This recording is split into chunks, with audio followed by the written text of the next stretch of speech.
പറശ്ശിനി വിസ്മയ പാർക്കിലെ വേവ് പൂളിൽ 22-കാരിയായി കയറി പിടിച്ചയാൾ റിമാൻഡിൽ. കേന്ദ്ര സർവകലാശാല ഇംഗ്ലീഷ് വിഭാഗം പ്രൊഫസർ പഴയങ്ങാടി എരിപുരത്തെ ബി ഇഫ്തിഖർ അഹമ്മദാണ് റിമാൻഡിലായത്. തിങ്കളാഴ്ച വൈകുന്നേരം 3 മണിയോടെയാണ് പറശ്ശിനി വിസ്മയ പാർക്കിൽ സംഭവം നടന്നത്. 22-കാരിയെ കയറിപ്പിടിച്ച സംഭവത്തിൽ റിമാൻഡിലായ പ്രൊഫസർ ഇഫ്തിഖർ അഹമ്മദ് കുടുംബസമേതമാണ് വിസ്മയ പാർക്കിൽ ഉല്ലാസത്തിനെത്തിയത്.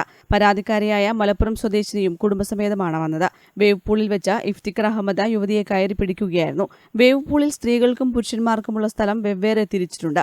ഇഫ്തിഖർ അഹമ്മദ് സ്ത്രീകളുടെ ഏരിയയിൽ പ്രവേശിച്ച ഉടൻ സെക്യൂരിറ്റി ജീവനക്കാരൻ വിസിൽ മുഴക്കി വിലക്കിയെങ്കിലും അത് അവഗണിച്ച് മുന്നോട്ടു പോവുകയായിരുന്നു. യുവതി ബഹളം വച്ചതോടെ പാർക്ക് അധികൃതർ പോലീസിനെ വിവരം അറിയിച്ചു. സ്ത്രീകൾക്കെതിരെയുള്ള അതിക്രമം തടയൽ നിയമപ്രകാരമാണ് കേസ്. കോടതിയിൽ ഹാജരാക്കിയ ഇഫ്തിഖർ അഹമ്മദിനെ 2 ആഴ്ചത്തേക്കാണ് റിമാൻഡ് ചെയ്തത്. News bureau, Taliparamba.